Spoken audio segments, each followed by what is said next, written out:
Hi, I'm Dr. Kimberly Moore, host of the Envision More Workforce Insight podcast.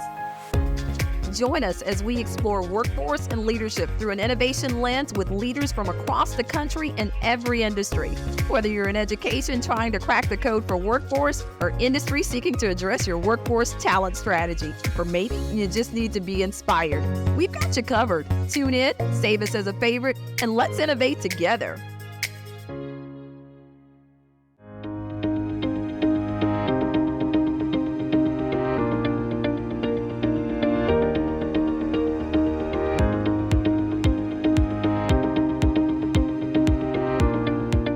Welcome to another episode of Workforce Insights. It's a pleasure to have you all here. And when I say all here, can we believe it? 10 countries. We started less than a year ago, and now we're in 10 countries, spreading not only the information that brings us insights in sectors across the country, from leaders across the country, and government, nonprofit, private sector, and education, but we're also talking about innovation and collaboration. And I don't think I could kick off the year with anyone better than just a true innovator himself. Now, I won't unpack all of this because certainly we will throughout the conversation, but know that you are in for a treat with Mr. Vincent Hunt. Vincent, so glad to have you here.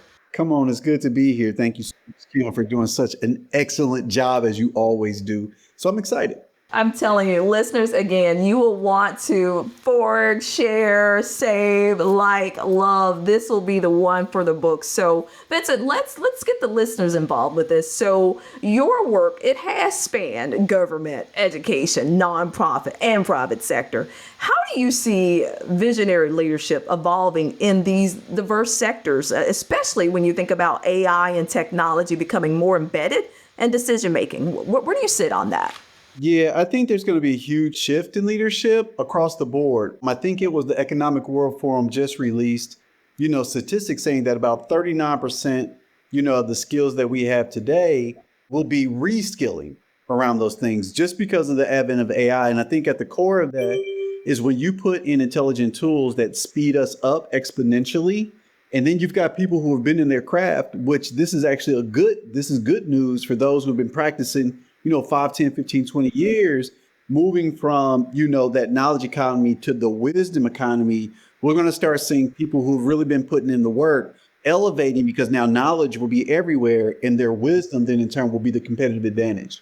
Oh my goodness. I mean, I get so excited as you describe it because what the listeners don't know is that you have been there for forever and ago. And it's like the world is just catching up with you. And so it's just so amazing. So now when we're thinking about all this AI, generative AI and real world business case simulations, you have come up with a methodology that is just out of the box and just no box exists with what you've come up with on this. How can leaders in government, education, and nonprofit and even the private sector leverage this approach to address challenges unique to their sectors and also thinking about ways that they might even come together? So tell us first about this methodology that you're using.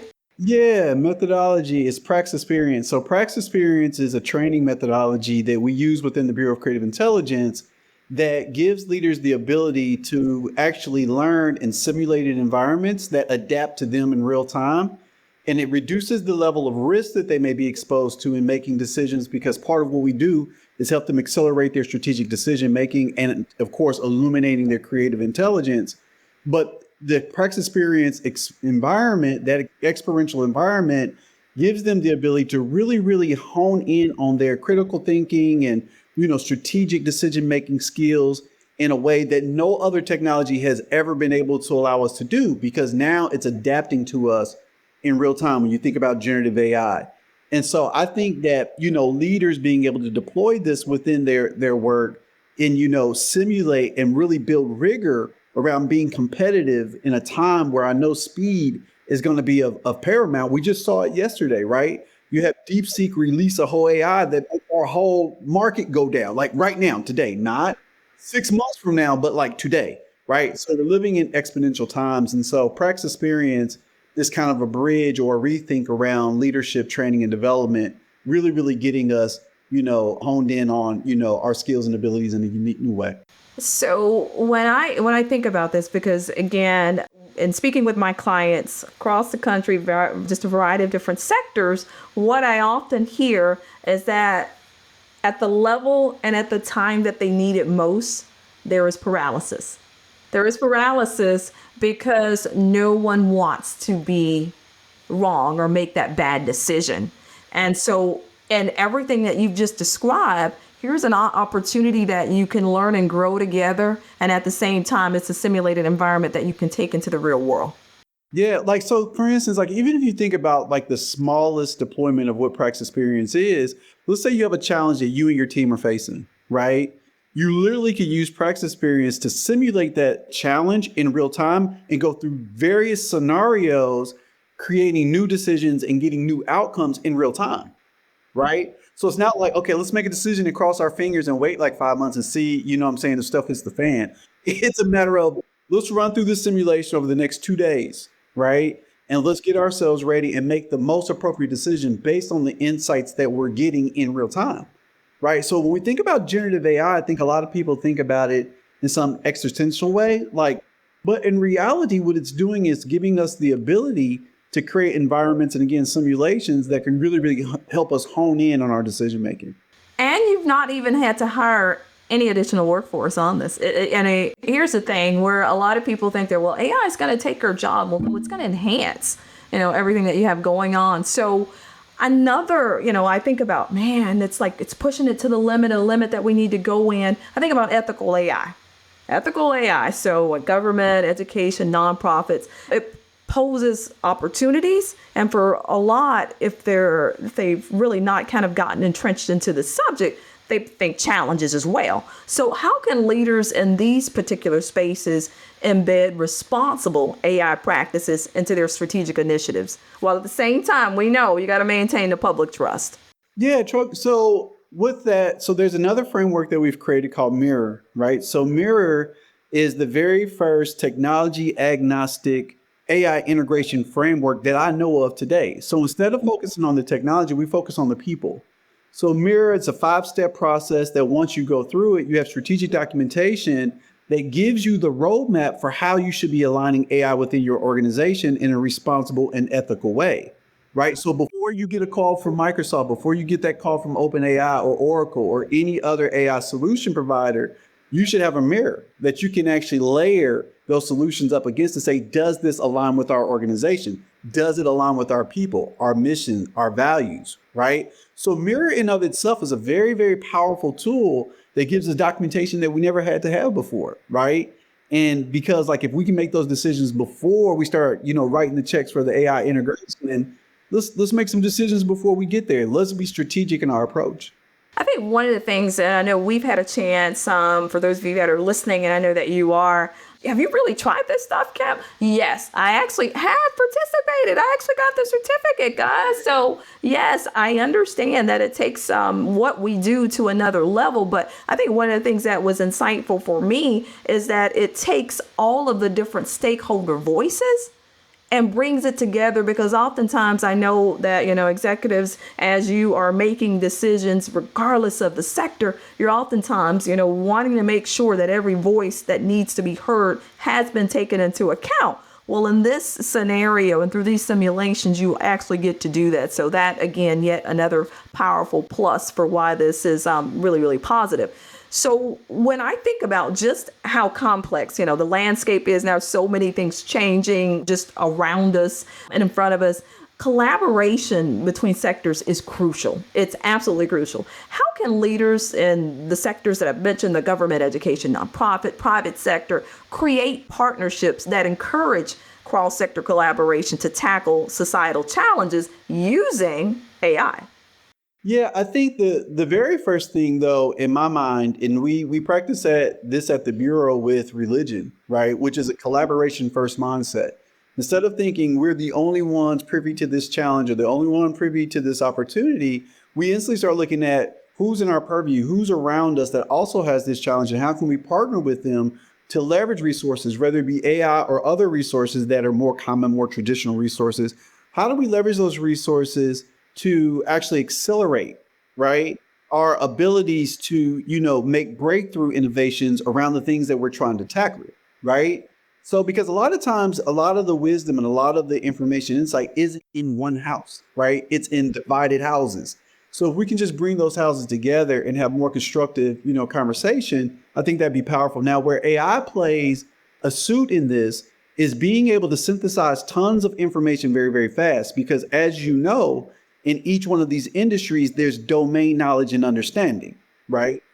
And for us as human beings, and I think this was the most humbling thing for me when I made a transition, like being more pro AI, was the machine just has more compute. Like I cannot I gotta admit. I couldn't even compete with my MacBook Pro. So now all of a sudden we're on another level where the compute is way up. We can take large amounts of what seems to be disjointed information, synthesize that information, and find where the overlaps are and the opportunities for collaboration exist quickly.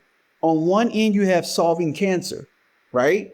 You can look at cells and simulate faster and actually get to results quicker in medicine. The same thing applies for the industries that we play in, right? If we can look at all the information quickly, get summaries and synthesis around what's going on in real time, we now can find more opportunities where we can collaborate and actually do meaningful work.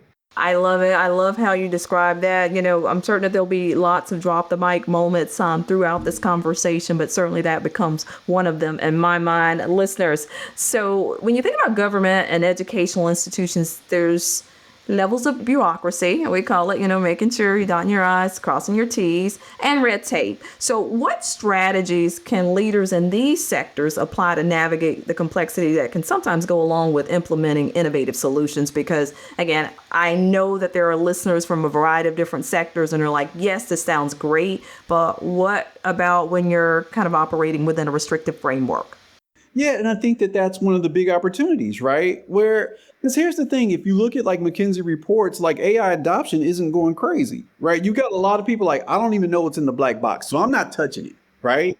And I think a lot of it is fear that's wrapped around like job displacement. Like, oh my God, this AI is going to come and take our jobs too. You say, well, Vince, why are you talking about that around the question that I'm asking right now in real time? I think a lot of these industries, there are a lot of monuments that we've built in these industries that we hold covenant to and that become like those restricting guidelines. But where the opportunity exists in this is for the leaders that are in those spaces and places to begin to understand how their world operates in a world of AI, right? Writing new frameworks, writing new blueprints for us to move forward. Instead of sitting on the sidelines saying, no, this is a black box, right? Wait a minute. How does this now redefine what we do and how does it now make what we do more efficient? What monuments do I have to lay down? What things have I been beholden to just because of traditional aspect, right? What can I lay down to actually create a brighter and more vibrant future moving forward as we have to overcome some of the biggest challenges that we are ever going to see in our lifetime? And I think the greatest thing about this is that really the technology and the methodology meets you where you are. And so a lot of organizations might be thinking, well, maybe I got to build up this capacity first. But no, it really meets you where you are. And together you kind of get to where you want to be. So I think that is probably a great segue for this next question that I'm thinking about with you with resilience. So resilience, it's essential in either of these sectors. How can leaders in these sectors build teams that are resilient in the face of disruption, whether it be economic shifts, whether it be political changes, or even technological advancements? I think for that when you think about resilience, I think at the core of that, you have to build up the stomach for adaptability, right? You got to build up the stomach for adaptability. And when we talk about like, illuminating or heightening creative intelligence, being able to think about, solutions in a very fast and what seems like unorthodox way and be willing to take those chances. But again, going into systems where we can reduce risk, make decisions faster, right? I think all of this stuff comes into play when you start thinking about resilience moving forward, which you cannot do, right? And this is a belief. Let me just put this out there as a belief. What you cannot do is think that you can move at the speed that you've been moving and think that you will be resilient. The technology that we have now is no longer, because we've all heard of this thing, the digital divide, and the digital divide plays many different ways, right? We think about it from a social economic perspective, but I also see it in the corporate spaces, right? There's division in between those who have and those who have not as pertains their technical aptitude, right? So we think about resilience moving forward. We have to think about, again, how are we preparing our people for adaptability, being able to adapt, move, change is constant. We learn that, right? And how do we now use technologies in our favor to become thought partners and allies in all of this transition, in all of this chaos that's moving forward? And when I say chaos, I'm not saying it in a negative way, right? Chaos is spun up just from, again, the speed and the velocity of innovation in the marketplace that we play in. It's so funny. The different generations kind of embrace it differently. So when you say chaos, when I think about some generations, like, oh my gosh, the place is falling in. Where when you say chaos for our, I call it our up and coming generations, they're like, no, this is where we collide. This is where it happens, you know? So it's amazing. Perspective is good, and reframing when you need to reframe is also good as well. So when I think about, again, this technology and how fast it's going, and even the work that you're doing, is there any, I call it breakthrough, that you've had a chance to experience by way of adopting the methodology that you just described, whether it be in government, nonprofit, or even an educational setting, where they've experienced this aha moment and are like, what in the world was I ever waiting for? Let's look at it to two different lenses, right? Let's look at it one from, of course, in the spaces and places that we're probably more accustomed to, of course, are, corporate, strategic environments where we're creating new products and services and rolling them out to people, doing what we do, right? In that lens, if I think about my work and I think about my workflow is fundamentally different today than it was just a year and a half ago, right? What used to take us anywhere from, let's say, 3 to 6 months to deploy, we're deploying now in 2 to 3 weeks, right? So if you think about the exponential speed in which we're moving, that's one thing, right? So the adoption of the technology isn't getting rid of us. It's just giving us the ability to enhance or to augment, some of the cool stuff we were already doing, right? We're just able to you get more compute, right? We can go fast. But let's think about it from an education standpoint. We had a situation where we actually launched a program called Curious Robot Studios. And this is probably one of the most endearing moments that I've had with AI, right? There's been a lot of cool stuff, but this moment was profound. We released one of the very first AI filmmaking programs for middle school students in the world, right? We were at a school called Renaissance Academy in Tallahassee, Florida, under the directorship of CSUSA, which is Charter Schools USA. They allowed us to do a pilot. After about 8 weeks of this pilot, within about week number 6, you had one participant. We're going to say just her first name. Her name is Luciana. Luciana, the middle school student, spoke primarily Spanish. She spoke primarily Spanish. Now we're teaching them how to use AI to actually create a short film. And she was on the art direction team. So she's using generative AI to generate art for this actual film, pulling together. She's working with the script writing team. Like, this is a cool little team of young people getting busy. And every day she seemed kind of apprehensive, and her creative confidence was always low. Like, she never really participated a lot. And the teacher said one day, which was something that illuminated for me, which I never even thought about. She said, Vince, if you were to prompt in Spanish, will the AI produce the imagery that you're looking for if you're using an image generation, AI? I was like, you know what? I've never even asked that because I speak all English, right? I don't speak Spanish. It's all good.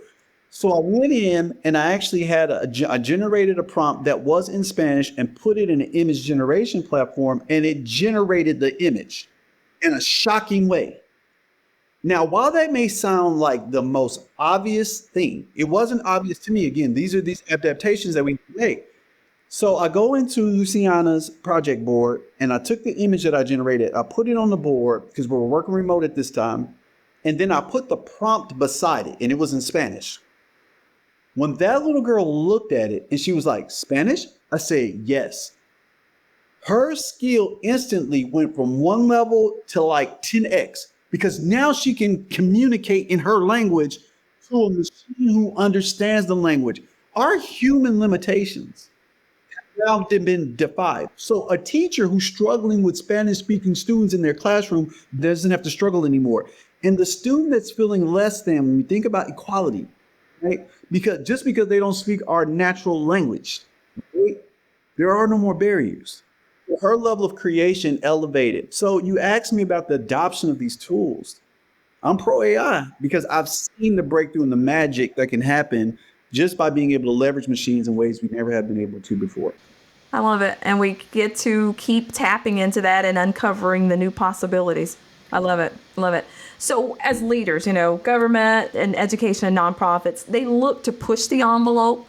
But what's the most innovative project or idea you're currently exploring for these sectors?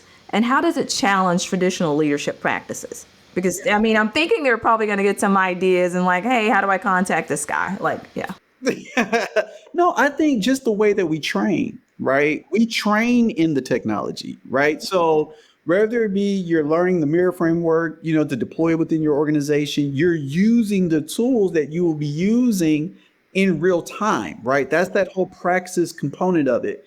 It's not like outside of you. It is part of the experience. So I think for me, just redefining training, right? How many corporate trainings have you gone to and you're like, oh my God, here we go. 2 weeks of stuff. You know what I'm saying? Like, ugh.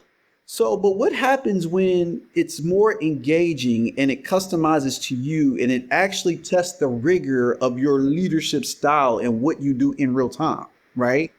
Now, all of a sudden, it's beyond just training and development, right? It's about capability building and adding new skills to your quiver that you didn't have before. So for me, I think, and this is why we doubled down, this year around just post-industrial economy leadership enablement. How do we empower these leaders to not be hesitant towards moving towards the technology, but eager to find new ways for them to leverage it, right? There's a book, I think his name is Jeff Woods. It's called The AI-Driven Leader, I think it's called. On Amazon, you can find it, Jeff Woods.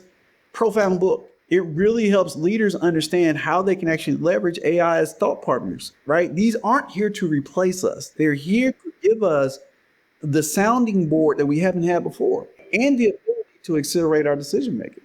So listeners, we got some reading material. We got to grab a book out there to add to your library. But when I think about it, this is oftentimes kind of put in the laps of our seasoned leaders, but there are a lot of emerging leaders. So for the emerging leaders in these sectors, what's the best advice you can give for integrating technology and creativity into leadership while building, the future ready organizations? One, I think the very first thing is stop being afraid. Yeah. You're not going to break it. You're not going to break it, right? I'm not even above breaking it. I think a lot of people, because I actually have a talk that I've done and it's called From Fear to Ally, Rethinking AI and Human Potential. Out of all the talks that I've done, I think this was probably the most timely and the most profound, but it takes you through the arc of where does our actual fear of AI come from, like the origin story. And I think it was like 1927. Since 1927, there have been 40 movies that have been made that tells us that AI is our adversary, right? It's coming to get us, right? It's coming, yeah. And then what you run into, you collide with the generation of young people because you would be surprised that there are more young people who won't touch AI than there are older people. Wow. It's a very interesting dynamic, right? And you're still trying to figure that out. You have a lot of young people like, ooh, no, I'm not touching that, right? Taboo. And I think when you're told that it's coming to take your job, you do not want to play partners and buddies with the with the enemy, right? Yeah. Right. But I can tell you this, I can guarantee you that we're moving into a future where will no longer be an interview with me versus you. It's going to be an interview with me and my AI versus you and your AI. Who has the most efficient team built up? Exactly. Building up your team and understanding how these actual technologies give you speed, efficiency, and capability, right?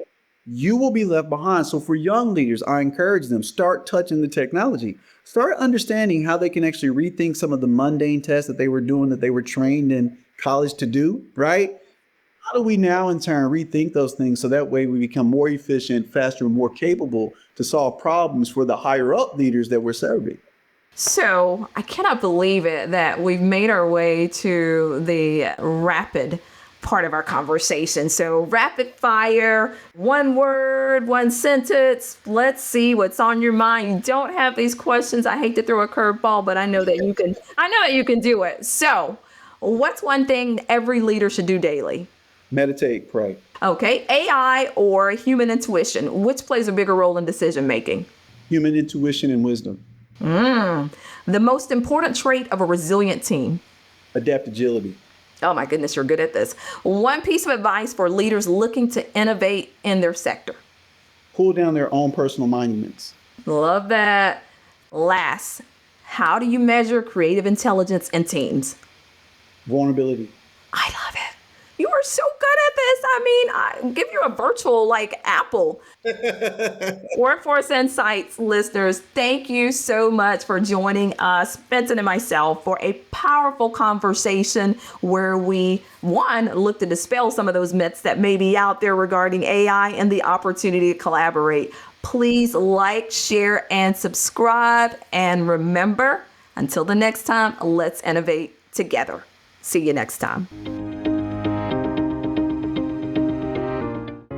Thanks for tuning in to the Workforce Insight podcast, powered by Envision More Consulting Group, where we bring your bold visions to life. Remember to subscribe, share, and stay tuned for more insights on navigating the world of workforce and leadership. Until the next time, be bold, be great, and let's innovate.